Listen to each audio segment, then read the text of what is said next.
खैर मकदम है आप सभी का बिग बुलेटिन में। आपके साथ मैं हूं समीर अब्बास। आज बात किसानों से जुड़ी। महाराष्ट्र सरकार 30,000 किसानों को मना पाने में कामयाब हो गई। किसानों ने अपना आंदोलन वापस ले लिया है। सीएम देवेंद्र फडणवीस ने किसानों की 80% मांगे मान ली हैं, जिसका लिखित भरोसा दे दिया गया है कि 6 महीने के अंदर इन मांगों पर काम शुरू हो जाएगा, यानी दबाव रंग लाया है। किसानों की यह रैली 6 मार्च को नासिक से शुरू हुई थी। तकरीबन 180 किलोमीटर का सफर पूरा कर यह आज तड़के मुंबई के आजाद मैदान पहुंची थी, जिसके बाद सरकार पर जबरदस्त दबाव था। राहुल गांधी का कहना है कि यह मामला केवल महाराष्ट्र के किसानों का नहीं है, बल्कि पूरे देश के किसानों का है। लेकिन किसानों के इस बड़े आंदोलन ने कई बड़े सवाल उठा दिए हैं। आखिर क्यों है परेशान हमारा किसान? सबसे बड़ा सवाल, क्या महाराष्ट्र में पूरे हो जाएंगे सारे अरमान? अगर हां, तो फिर बाकी राज्यों का क्या होगा? क्या बाकी राज्यों के किसानों को भी इसी तरह सड़कों पर उतरना पड़ेगा, तभी मांगे मानी जाएंगी? इसी बड़े सवाल पर करेंगे आज बात अपने तमाम खास मेहमानों से। लेकिन पहले यह रिपोर्ट। हमारा किसान क्यों है परेशान? कब सुनी जाएगी किसानों की फरियाद? क्या किसानों से किया गया वादा निभाएगी हुकूमत? हमारे जो जमीन है, उन जमीन में हमें घर भी पूरा नहीं होता।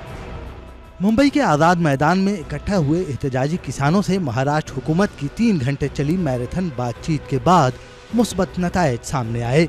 हुकूमत ने किसानों की कई मांगे मान ली हैं। मीडिया से खिताब करते हुए वज़ीर-ए-आला देवेंद्र फडणवीस ने बताया कि उनकी हुकूमत ने किसानों की बेशतर मांगे मान ली हैं और उन्हें खत भी सौंप दिया है। जबकि एनसीपी लीडर मजीद मेमन का कहना है कि महज कमेटी बनाने से कोई फायदा नहीं। जो लॉन्ग मार्च मुंबई में आया था, उसमें आंदोलकों के साथ राज्य सरकार ने चर्चा की। जो उनकी मांगे थी, उनमें से करीब करीब सारी मांगे सरकार ने मंजूर की है। ये कमेटी बनाने से क्या होता है? और फडणवीस जी अब तक कहाँ सोए थे? किसान जब नासिक पहुँचे, इकट्ठा हुए और वहाँ से उन्होंने घोषणा की कि हम यहाँ से पैदल चलकर, धूप में पैर के छाले निकल गए कुछ किसानों के, हम पैदल चल के मंत्रालय तक जाएंगे, वहाँ उनका घेराव करेंगे। तो देवेंद्र फडणवीस सोए हुए थे क्या उस वक्त? ख्याल रहे कि ये किसान अपने मुख्तलिफ मुतालबात को लेकर 6 मार्च को नासिक से लॉन्ग मार्च पर मुंबई के लिए निकले थे। किसानों के अहम मुतालबात में गैर मशरूत कर्ज और बिजली बिल माफ़ी, स्वामीनाथन कमीशन की सिफारिशात का निफाज और हर किस्म की ज़रई पैदावार के लिए MSP तयन शामिल था। किसान लीडर जयंत पाटिल ने भी इस सिलसिले में मीडिया को जानकारी दी। 2006 में जो हमारा कानून बन गया है, वन हक का कायदा, उस कानून की अमलबजावनी महाराष्ट्र में अभी 50% तक हमने शुरू की है। यानी जो प्रकरण थे हमने तय किए हैं। तो हमारे जितना भी हम कस रहे हैं ज़मीन, वो हमारे नाम पर होने चाहिए। एवं माननीय हमारे माननीय मुख्यमंत्री जी ने इसको भी मान्य किया है।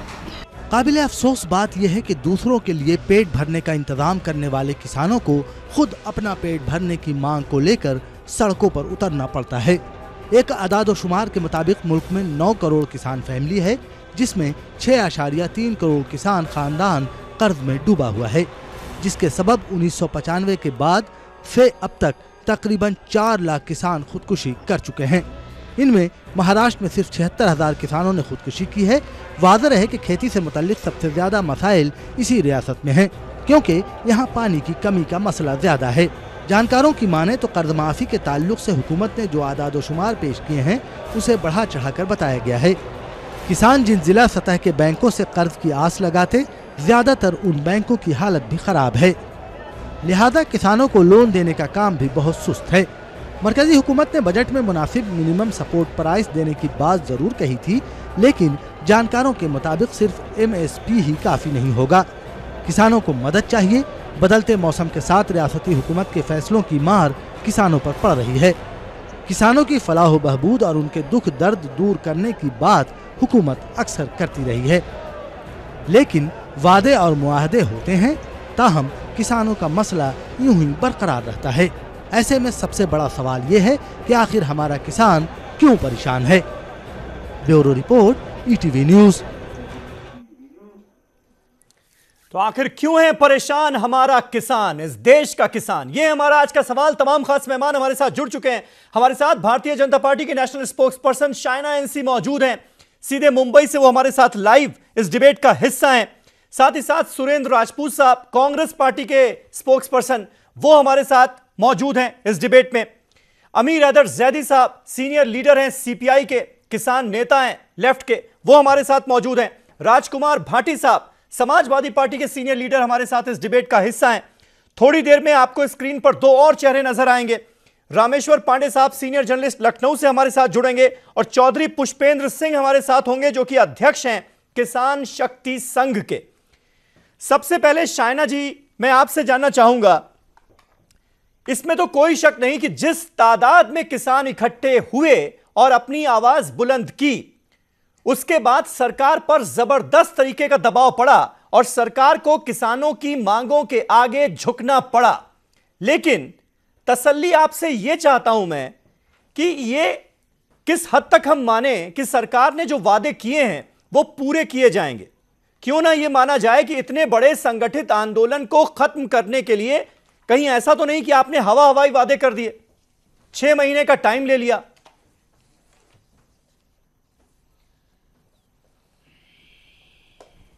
देखिए, सबसे पहले ये संवेदनशीलता के साथ बहुत ही गंभीर मुद्दा है।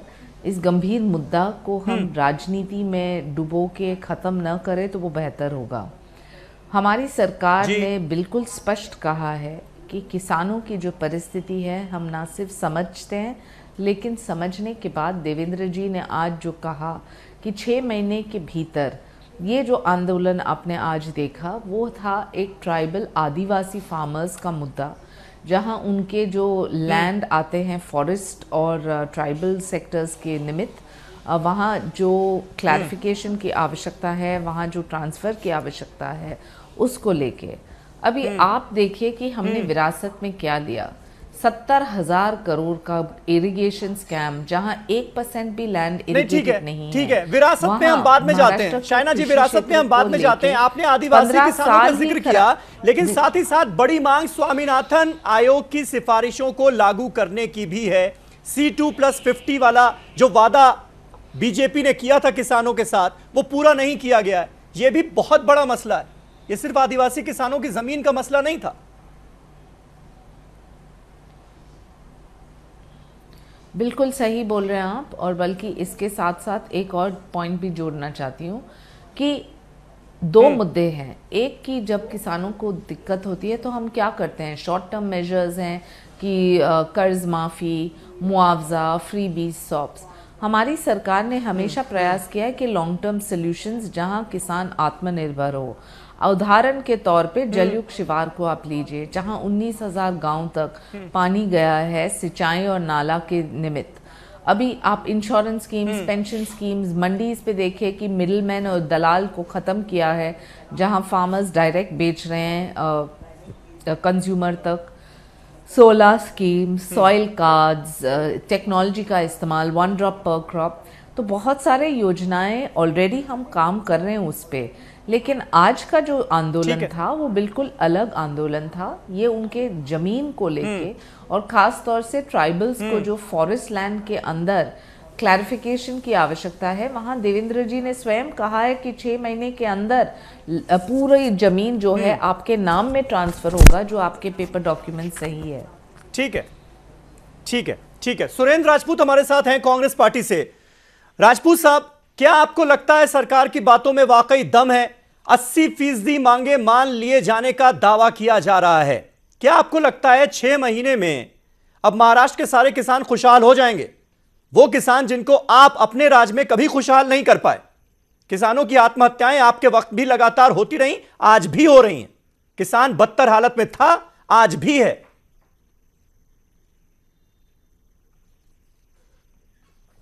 समीर भाई, आदम गोंडवी ने एक जगह पे लिखा था कि तुम्हारी फाइलों में गांव का मौसम गुलाबी है, मगर ये आंकड़े झूठे, ये दावे किताबी हैं।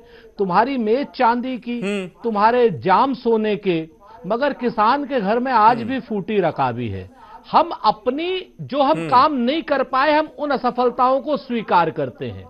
70 सालों में अगर हमने हरित क्रांति दी, इसका हमें निर्णय मिलना चाहिए। आदिवासियों को पट्टे दिए, दलितों को पट्टे दिए, इसका स्वागत किया जाना चाहिए। इरिगेटेड लैंड हमने 3 करोड़ हेक्टेयर से 14 करोड़ हेक्टेयर कर दी, इसका स्वागत किया जाना चाहिए। एमएसपी को हमने कितने गुना बढ़ा दिया, प्रोडक्शन को 1948 से 2.5 से 3 गुना कर दिया, इसका स्वागत किया जाना चाहिए। लेकिन जो हम नहीं कर पाए, जो 2014 में काम हमने छोड़े थे, वो भाजपा को करने चाहिए, क्योंकि इस समय सरकार भारतीय जनता पार्टी की है। एक बात। दूसरी बात जो सबसे महत्वपूर्ण अभी बात हो रही थी कि स्वामीनाथन रिपोर्ट को लेकर के जिस तरीके का मतिभ्रम पैदा किया जा रहा है भारतीय जनता पार्टी के द्वारा, A2+FL हमें चाहिए C2, किसान को चाहिए C2, A2+FL तो पहले से मिल रहा है, उससे कहीं ज्यादा मिल रहा है। एक बात। दूसरी बात जो आज की है, इन्होंने सारी बात जो है वो कॉस्ट ऑफ कल्टीवेशन की है, प्लस 50%। जी बिल्कुल। और आप दूसरी बात मैं आपको बताऊं कि 1 साल पहले भी यही वादे शाइन आईएनसीजी की पार्टी ने किए थे, इन्हीं किसानों से किए थे, और ये किसान फिर वापस गए थे।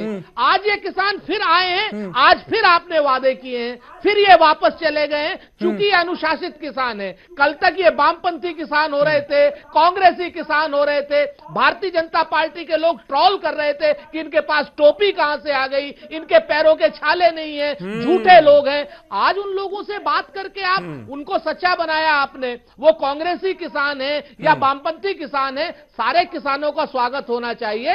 और भारतीय जनता पार्टी को हम चेतावनी देना चाहते हैं कि 6 महीने में इनकी मांगे सचमुच पूरी कर दें, वरना अब की किसान अगर अराजक होगा तो इसकी जिम्मेवारी भारतीय जनता पार्टी की होगी।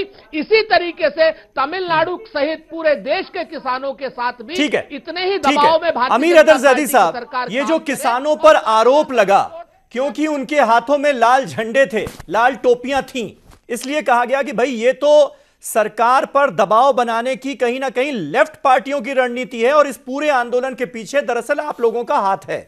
इसमें कितनी सच्चाई थी? क्योंकि पूनम महाजन जो हैं, उन्होंने तो यहां तक कह दिया कि ये शहरी नक्सली हैं।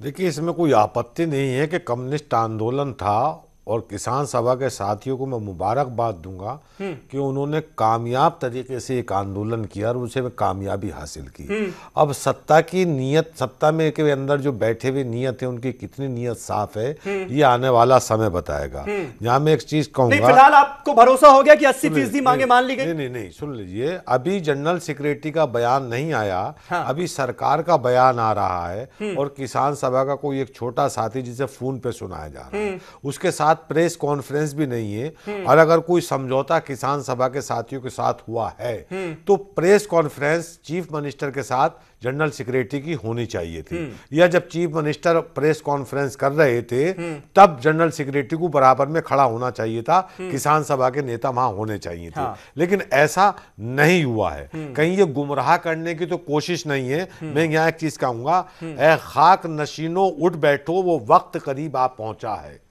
जब तख्त गिराए जाएंगे, जब ताज उछाले जाएंगे।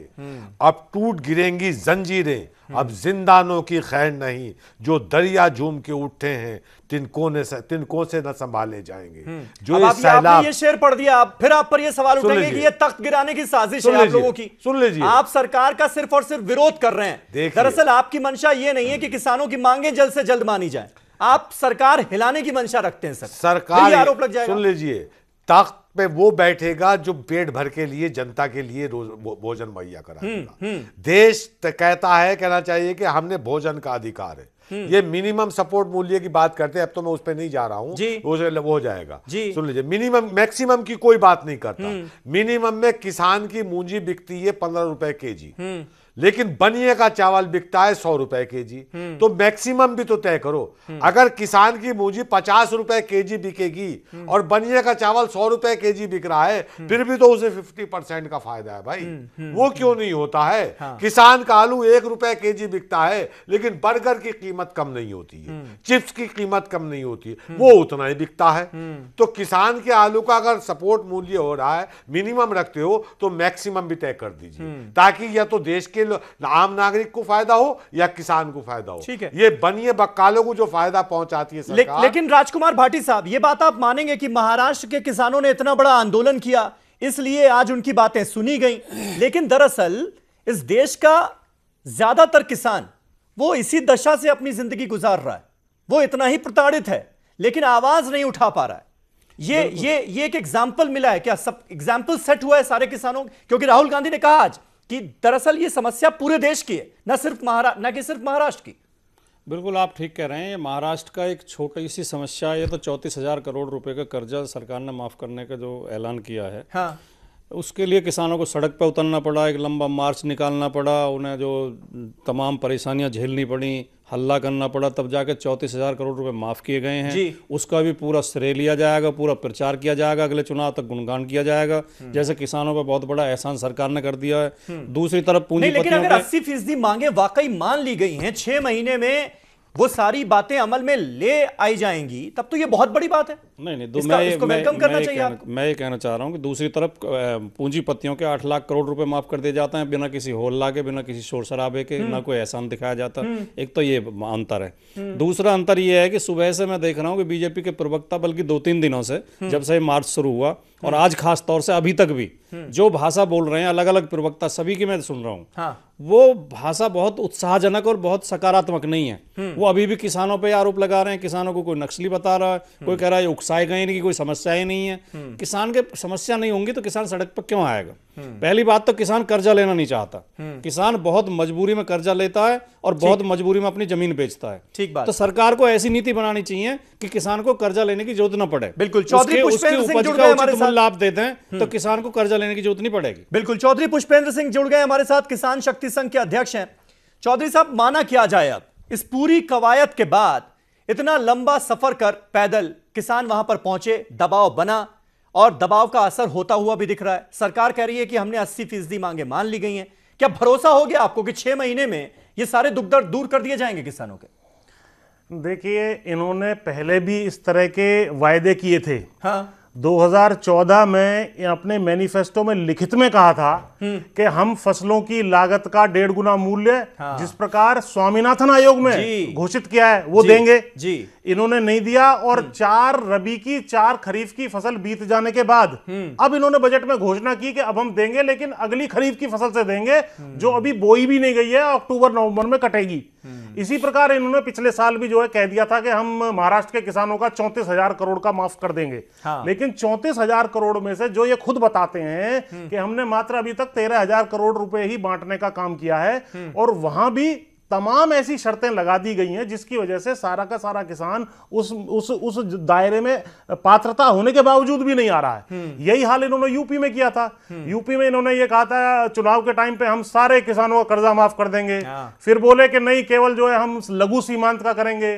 फिर बोले कि हम फसली ऋण करेंगे। फिर 1 लाख तक का करेंगे। फिर 31 मार्च 2016 तक का करेंगे। तो ये तमाम जो है शर्तें लगा के सबको बाहर कर देते हैं और अब भी मुझे डाउट है कि ये जो है कोरा आश्वासन साबित ना हो। ठीक है, मुझे ब्रेक पर जाना है। उससे पहले रामेश्वर पांडे साहब, एक कमेंट में आपका जरूर चाहूंगा। क्या आपको सरकार की मंशा साफ नजर आ रही है इस पूरे मामले में? जिस तरह से 80% मांगे मानने का दावा किया गया है, क्या मुमकिन है ये? मुझे महाराष्ट्र सरकार की मंशा पर बिल्कुल यकीन इसलिए नहीं है क्योंकि समस्याएं तो पहले भी थी और इतने बयानबाजी हुई है। ये किसानों का अपमान है कि वो नक्सली हैं। वहां शिवसेना के लोग भी मदद कर रहे हैं, आप ये क्यों नहीं बता रहे हैं? शिवसेना के लोग भी किसानों के लिए जाकर खाना मुहैया करा रहे हैं, पानी मुहैया करा रहे हैं। बिल्कुल, शिवसेना, एमएनएस, कांग्रेस, हर कोई साथ था। नहीं होता, किसान मॉरल सपोर्ट तो था ही कम से कम। किसान है जो पैर में छाले लगे हैं, वो यहाँ तक आए हैं।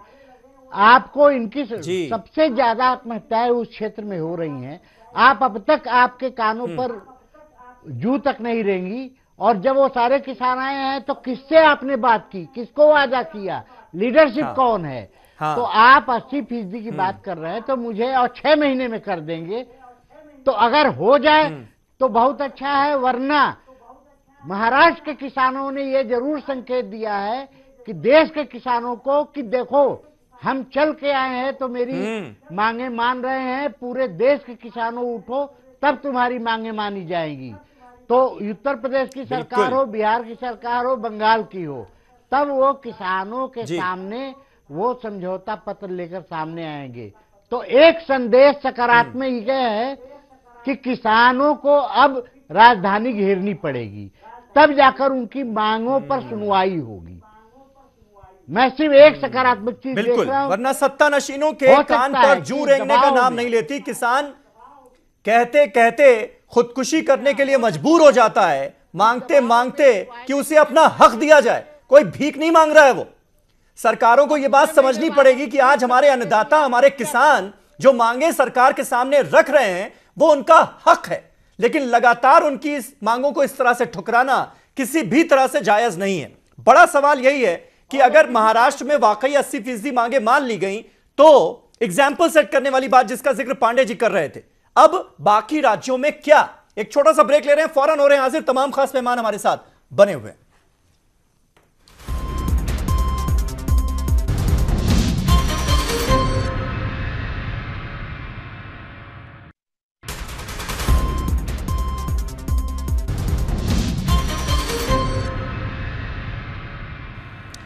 तो आखिर क्यों है परेशान हमारा किसान? यह है हमारा आज का सवाल। और महाराष्ट्र में अगर किसानों की मांगे मान ली गई हैं तो बाकी राज्यों का क्या?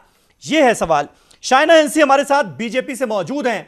शाइना जी, अब तो देश के ज्यादातर राज्यों में आपकी सरकार है, 21 राज्यों में केंद्र में आपकी सरकार है, तो यह फैसला जो है यह सिर्फ महाराष्ट्र तक ही सीमित क्यों रहे? ये तो अब पूरे देश भर में लागू करना चाहिए और खास तौर पर स्वामीनाथन आयोग की सिफारिशों को लागू करना चाहिए, क्योंकि ये पूरे देश भर के किसानों का दर्द है। लेकिन सवाल तब उठते हैं जब आपकी पार्टी के बड़े नेता शहरी नक्सली तक कह देते हैं। पूनम महाजन का बयान है, लोकतंत्र में आंदोलन होता है लेकिन इन किसानों के हाथों में कम्युनिस्ट पार्टी का झंडा है, इस पर विचार करना चाहिए। देश भर में शहरी माओवादी बढ़ रहे हैं। तो सवाल यह उठता है कि आपकी सोच तो दरअसल किसान विरोधी है, लेकिन क्योंकि इतने किसान सड़कों पर उतर आए इसलिए मजबूरी में आपको ये फैसले करने पड़। बिल्कुल नहीं। देखिए, हम बिल्कुल संवेदनशील है पूरे किसानों के प्रति और देश के पूरे किसानों के प्रति। रही बात, आपको ये देखना चाहिए कि जब आप आंदोलन कर रहे हैं तो आंदोलन का स्वागत है, मुद्दे पे स्वागत है, लेकिन जो लोग मुद्दे पे भटकना चाहते हैं, अपनी राजनीति करना चाहते हैं, लेनिन और माओवाद के पोस्टर्स लगाना चाहते हैं, तो क्या वो राजनीतिकरण नहीं कर रहे हैं? और जो वो कर रहे हैं तो किसानों का मुद्दा आप नज़रअंदाज कर रहे हैं। यही हमारा कहने का मतलब है। आपके मुद्दे अपने जगह, महाराष्ट्र सरकार ने ना सिर्फ इसके प्रति संवेदनशीलता दिखाई लेकिन सुझाव भी दिया कि 6 महीने के निमित्त आपको एक एकड़, जहां कृषि क्षेत्र में आप देखिए कि आदिवासी किसान रहते हैं और वहां फॉरेस्ट लैंड है, वहां 10 हेक्टर्स तक सरकार उनके नाम में करने के लिए तैयार है। तो कहीं ना कहीं ये एक ऐतिहासिक कदम है। इसमें राजनीतिक इच्छा शक्ति दिखाई देती है, लेकिन जो लोग इस पूरे मुद्दे को लेके खुद की राजनीति या अपने दल की राजनीति करना चाहते हैं तो आप नजरअंदाज कर रहे हैं महाराष्ट्र के किसानों को। ठीक है, सुरेंद्र राजपूत साहब जवाब दीजिए, क्या आपको अपनी सियासत चमकाने का मौका मिल गया है क्या किसानों का इतना जबरदस्त भारी विरोध देखकर? क्योंकि अब एक तरह से तो आपको वेलकम करना चाहिए कि भाई किसानों ने मांगे अपनी पुरजोर तरीके से उठाई, इतना बड़ा आंदोलन किया और फडणवीस सरकार ने उनकी मांगे मान ली। इसमें मैं एक लाइन और ऐड कर दूं क्योंकि इस बार के बजट में फडणवीस सरकार ने 75,909 करोड़ रुपए का प्रावधान किया था किसानों के लिए। तो फिर तो यह किसान विरोधी सरकार नहीं हुई जो आप यह साबित करने की बार बार कोशिश कर रहे हैं। दो बातें बड़ी स्पष्ट हैं। पहली चीज, शाइना एनसी जी ने जो बात कही कि जो लोग राजनीति चमकाना चाहते हैं, राजनीति हम नहीं चमकाना चाहते हैं मैडम। राजनीति भारतीय जनता पार्टी के विभिन्न संगठन और विभिन्न आपके जो गुट हैं वो चमकाना चाहते हैं, चाहे वो पूनम महाजन जी हो चाहे और कोई हो। आप कितने संवेदनशील तरीके से बात कर रही हैं, लेकिन आपके साथी प्रवक्ता कितने संवेदनहीन तरीके से बात कर रहे हैं। तो यहां प्रॉब्लम हमारी नहीं है, प्रॉब्लम आपकी है। किसानों की समस्या को सरकार ही सॉल्व करेगी और जैसे ही किसानों की समस्या सॉल्व हो जाएगी हम उसका स्वागत करेंगे। हम 6 महीने बाद स्वागत करेंगे, क्योंकि आपने 1 साल पहले भी वादा किया था कि इनकी सारी समस्याओं का हम हल कर देंगे। पिछले साल के वादे का क्या हुआ, जरा आप ये बता दीजिए।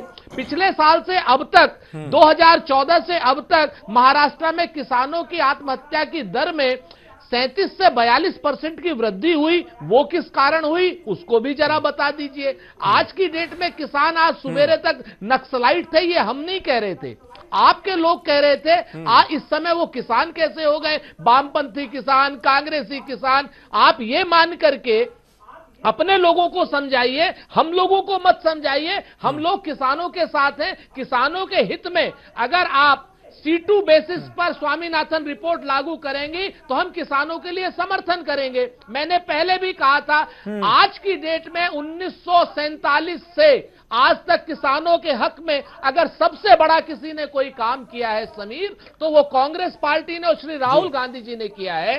वो था land acquisition bill. Land acquisition bill में 5 काले कानून लाने का काम भाजपा ने किया। हमने फिर जनता के दबाव में वो 5 काले कानून नहीं लाने दिए, मात्र 44 MP के जरिए।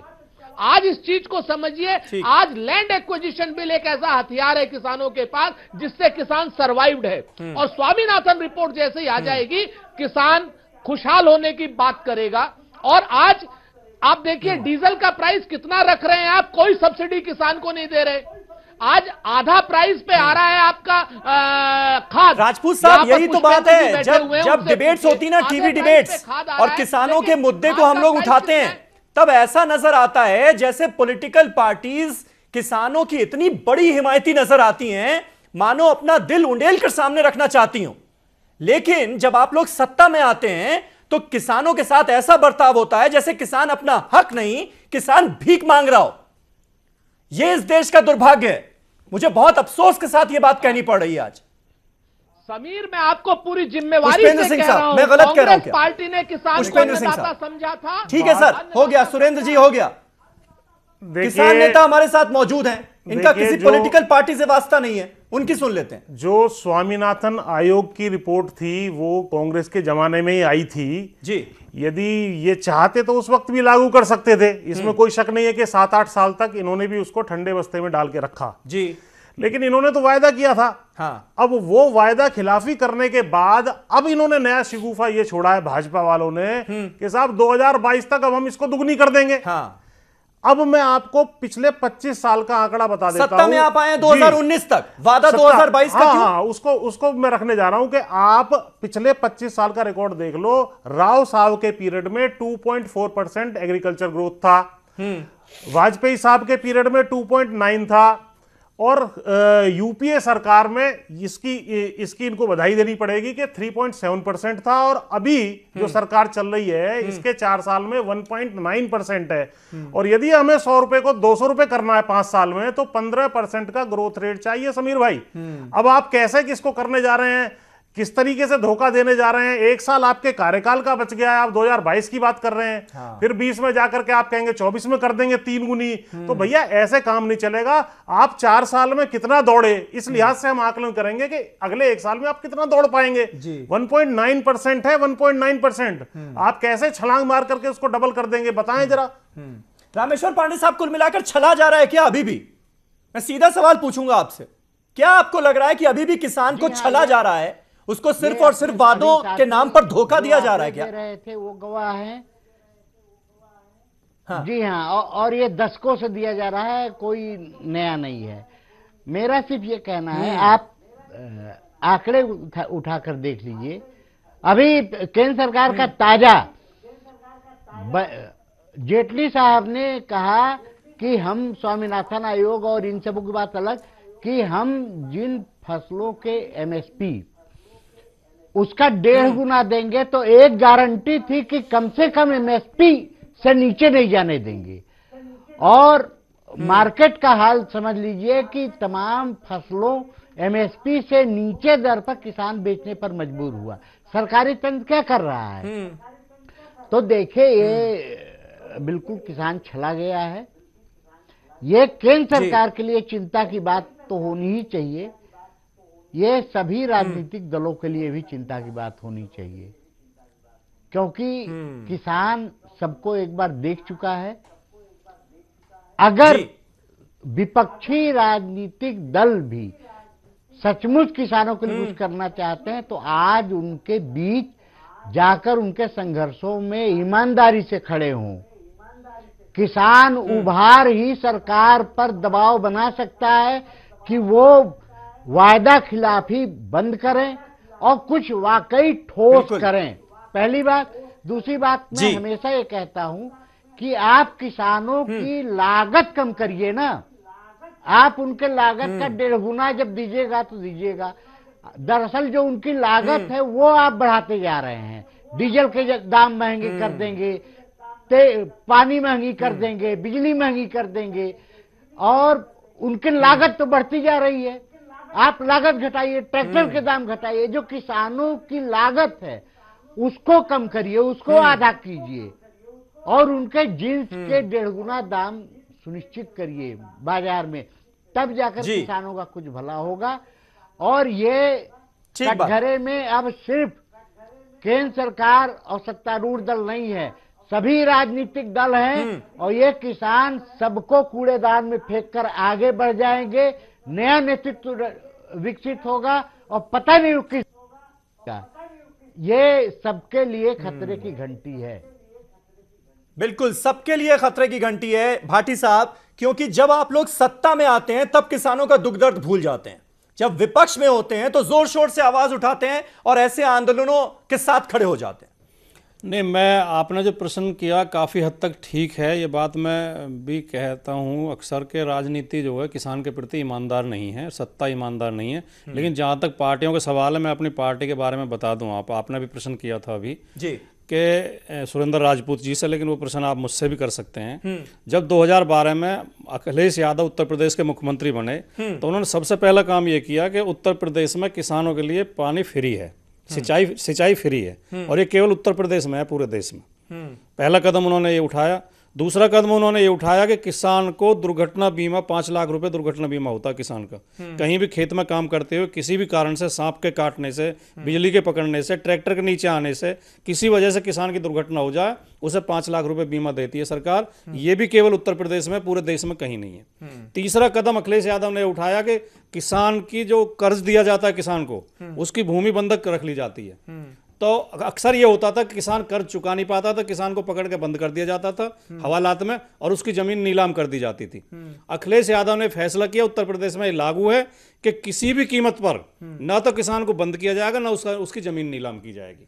कर्जा आप वसूल करिए, उसके दूसरे तरीके होंगे, लेकिन उसकी जमीन नीलाम नहीं की जाएगी। तो हमने इतना काम किया है, इसका हम बता देते हैं। दूसरी बात मैं कहना चाहता हूं, इसमें बहुत ज्यादा अध्ययन की जरूरत नहीं है। जो नरेंद्र मोदी जी ने 2 बातें कही थी चुनाव के दौरान 2014 में, उन 2 को लागू कर दें, वो किसान की आधी से ज्यादा समस्याएं हल हो जाएंगी। एक तो किसान की आय दुगनी कर दें और किसान की जो उपज है उसका 1.5 गुना, लागत का 1.5 गुना जो उसे कीमत दे दें। तो ये 2 चीजें तो लागू कर दीजिए। होंगी, लेकिन 2022 में होंगी। 2022 में होगी। बेईमानी है। 2022 में सरकार किसकी होगी, सर बेईमानी है, ये नहीं पता है लोगों को, लेकिन 2022 में आय दुगनी हो जाएगी, तुरंत लागू हो जानी चाहिए थी वो। जी जैदी साहब, ये बताइए शहरी नक्सली कौन होते हैं?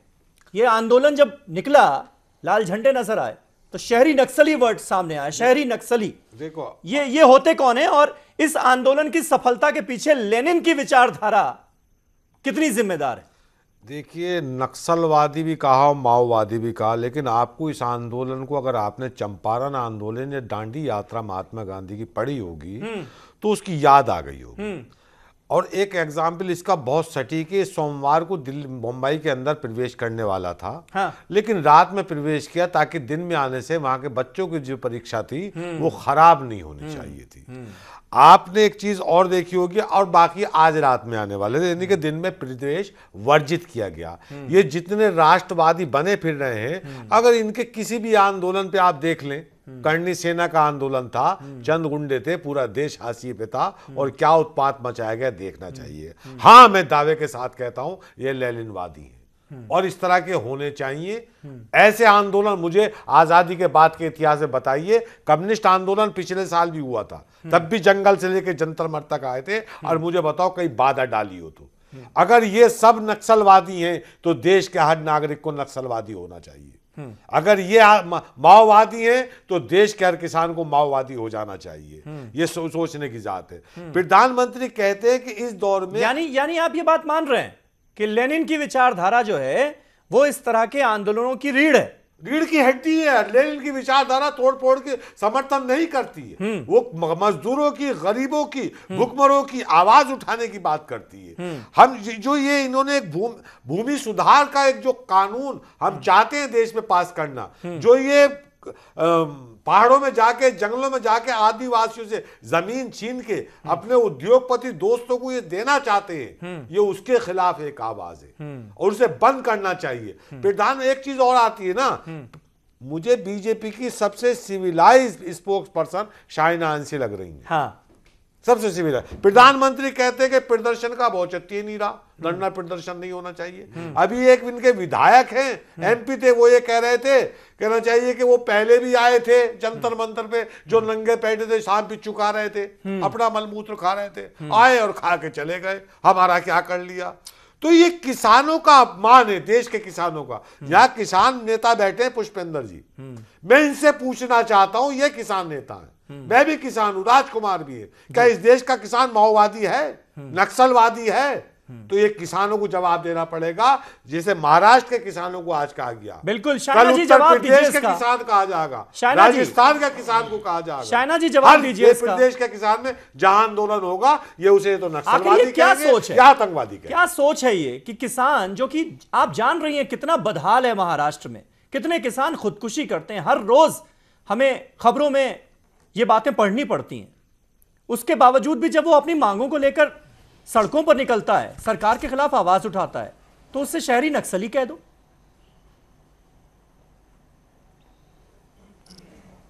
नहीं, देखिए, उनको शहरी नक्सल नहीं कहा है, जो लोग उनको इंस्टिगेट कर रहे हैं या जो लोग उनको एक पॉलिटिकल प्रॉप बना रहे हैं, उनको कहा गया है।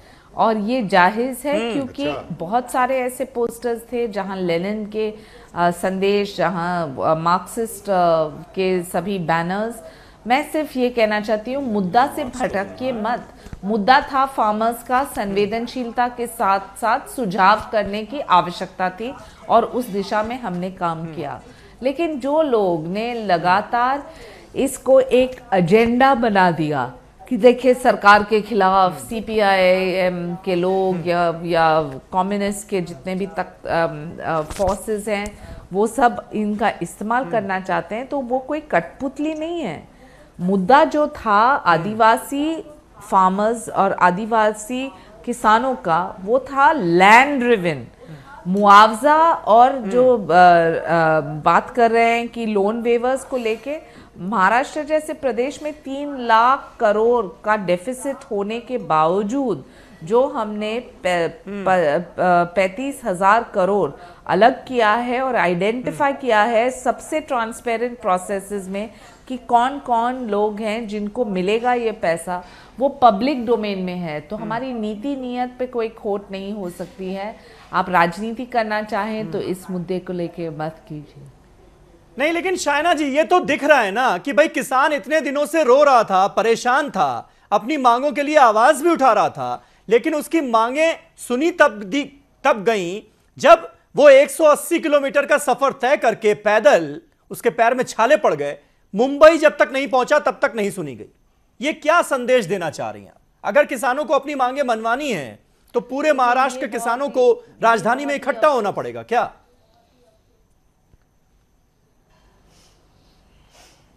नहीं, ये बहुत ही अफसोसजनक घटना थी जहां किसानों ने इतना चल के यहाँ आके मुख्यमंत्री जी से बात की, लेकिन जो राहत उनको मिली वही किसान गए वापस एक स्पीड फास्ट ट्रेन में नासिक। तो मैं मानती हूँ कि उनको कहीं ना कहीं ये तसल्ली ज़रूर होगी कि उनकी लैंड जो है उनको मिलेगा। पिछले शासनकाल में बहुत सारे ऐसे केसेस थे जहाँ फॉरेस्ट लैंड के निमित्त किसानों को अपना हकदार जगह नहीं मिला और यहाँ उनको मिलने की ये तो अपेक्षा आकांक्षा थी कि कोई तो सुने। और यहाँ मुख्यमंत्री ना सिर्फ सुने, उन्होंने सुनकर कर दिखाया कि 6 महीने 6 महीने का वादा है और पेपर्स जैसे उपलब्ध होते हैं, जिनके डॉक्यूमेंट्स परफेक्ट है, तो शायद उससे भी कम समय हो सकता है।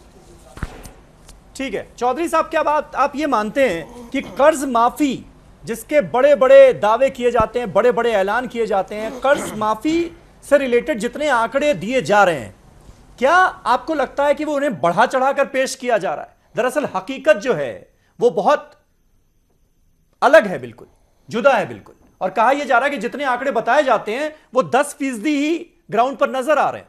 यह हकीकत है क्या? जी जी, देखिए सारे देश के किसान का मिलाकर के लगभग 10 लाख करोड़ का कर्जा है और डिफॉल्ट रेट किसान में मात्र 6% है, जबकि धन्ना सेठों का लगभग 10 लाख करोड़ का ही एनपीए है। यानी उन्होंने बहुत ज्यादा पैसा लिया था, 10 लाख तो करोड़ पी गए, उसका कहीं अता पता नहीं है। चुपचाप पिछले 4-5 सालों में 2.5 लाख करोड़ राइट ऑफ कर दिया गया है। इसका कहीं कोई जिक्र नहीं है, किसी को जानकारी नहीं है। यहां ढिंडोरा पीटा जा रहा है कि महाराष्ट्र में 34,000 करोड़ कर दिया, यूपी में 36,000 करोड़ कर दिया। हमने जब उनसे पूछा, अभी बजट आया था यूपी में, कि भाई 36,000 करोड़ में से वाकई आपने ग्राउंड पे कितना लगाया, तो इसका कोई अता पता नहीं है। तो इसमें इतनी ज्यादा शर्तें होती हैं, और जो महाराष्ट्र वाला है उसमें 34,000 करोड़ में से ये खुद कह रहे हैं, सरकारी आंकड़ा 13,000 करोड़ ही अभी तक उन्होंने डिसबर्स किया है। आपको याद होगा कि यूपीए के जमाने में 72,000 करोड़ की कर्ज माफी हुई थी और वो सारे देश में 72,000 करोड़ रुपए बटा था। तो यहां तो 34-35,000 करोड़ की जहां बात हो रही है, दो राज्यों में 70,000 करोड़ बनता है, तो इससे तो बिल्कुल किसान का जो है बेड़ा पार हो जाना चाहिए था। लेकिन क्योंकि इसको ग्राउंड पे नहीं लगाया गया, इस वजह से ही इन किसानों को आंदोलन करने पर मजबूर होना पड़ रहा है। सुरेंद्र राजपूत साहब, मानते हैं आप?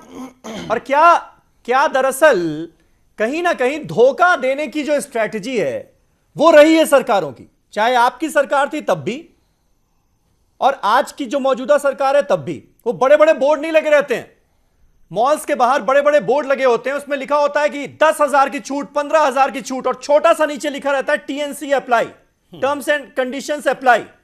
तो इतनी सारी टर्म्स एंड कंडीशंस झोंक दो उसके आगे कि किसान फिर को एहसास 2 साल बाद हो कि भाई उसको तो कुछ मिला ही नहीं था। यह स्ट्रैटेजी होती है क्या? देखिए समीर, मैं पूरी जिम्मेवारी से कहता हूं कि आप में राजनीतिक और सामाजिक समझ बहुत है, धन्यवाद देता हूं मैं आपको। और ये सत्ता का जो विद्रूप रूप है, चाहे वो किसी भी पार्टी के समय में हो, इसके लिए पूरे सत्ताधारी दल को, सत्ताधारी नेतृत्व को और राजनीतिक शक्तियों को किसानों से क्षमा मांगनी चाहिए। ईमानदार नेतृत्व जब तक किसानों की समस्याओं को नहीं सुनेगा तब तक दिक्कत आएगी। ईमानदारी से किसानों की समस्याओं को रिसेंट डेज में सिर्फ राहुल गांधी जी ने सुना है और वो उन्होंने फिर लैंड एक्विजिशन बिल के रूप में सामने आए हैं।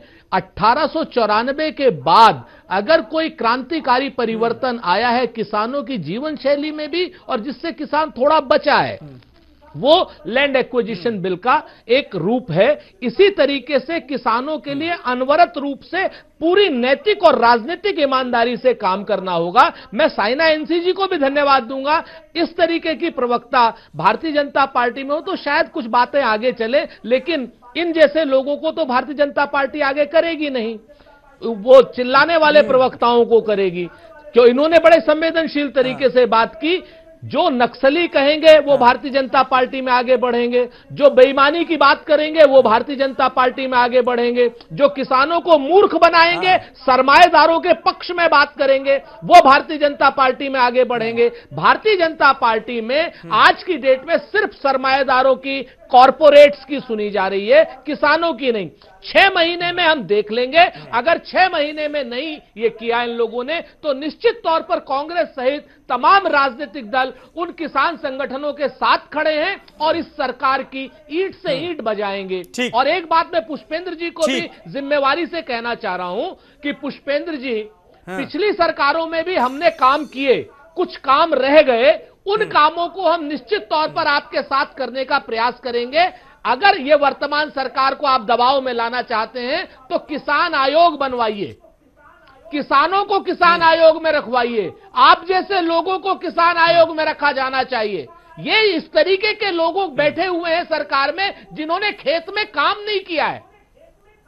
70 सालों का हिसाब मांगने लगते हैं, 4 सालों का हिसाब नहीं देंगे। 70 सालों का हिसाब आप लोगों को देना आपकी चाहिए। सरकार आ जाएगी तो ऐसे लोगों को बैठाइएगा जिन्होंने खेतों में काम किया हो, जो किसानों की समस्या को, उनके दुख दर्द को समझते हो।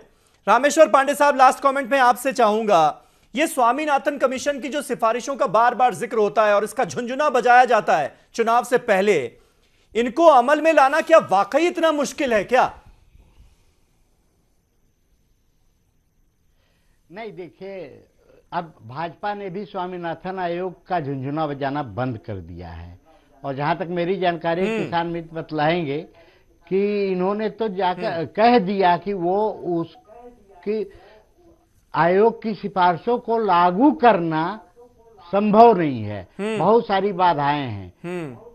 और लेकिन इन्होंने ये वायदा किया कि हम किसानों की उपज मूल्य का 1.5 गुना हम देंगे, ये वायदा ये कर रहे हैं बार बार। तो स्वामीनाथन आयोग की रिपोर्ट को तो यह भी कहा गया कि भाई आप सारी रिपोर्ट को एक साथ नहीं लागू कर सकते, तो उसके पार्ट्स में भी तो लागू करने की कोशिश कीजिए। तो आपने इच्छा शक्ति नहीं दिखाई है इस सरकार पर। ये दबाव, जब तक किसान आंदोलन नहीं होंगे, किसान नेता इस बात के लिए संघर्ष नहीं करेंगे, संसद में संपूर्ण विपक्ष इसको लेकर संजीदगी से विपक्ष का, संसद का वक्त जाया करने के बजाय अगर सरकार और विपक्ष इन मुद्दों पर बहस करे तो तमाम चीजें सामने सिर्फ विरोध के लिए विरोध करने से काम नहीं चलेगा। सही है कि संजीदगी दिखानी पड़ेगी, सिर्फ बयानों में नहीं, अपने कामों में भी। बहुत बहुत शुक्रिया आप सभी का। 10 सेकंड जैदी साहब, 10 सेकंड। समीर भाई, लास्ट में, जिस खेत से दहका को मयस्सर न हो रोजी, उस खेत के खोशाए गंदुम को जला दो। और कुर्बान ये जहूर का आता है जमाना, जो नक्श कहन तुमको नजर आए मिटा दो। ये किसानों के लिए एक संदेश है और सभी राजनीतिक पार्टियों का हम तहे दिल से शुक्रिया अदा करते हैं जिन्होंने किसान आंदोलन में किसानों को सहयोग दिया। चलिए, बहुत बहुत शुक्रिया आप सभी का। उम्मीद सिर्फ और सिर्फ इसकी कि जो वादा किया गया है 80% मांगों को मानने का, 6 महीने में इन वादों को अमल में लाने का, वो वाकई पूरे हों और किसानों का दुख दर्द कुछ खत्म हो। बहुत बहुत शुक्रिया आप सभी का। कल एक नए टॉपिक पर नई डिबेट के साथ हाजिर होऊंगा, तब तक के लिए शब बखैर।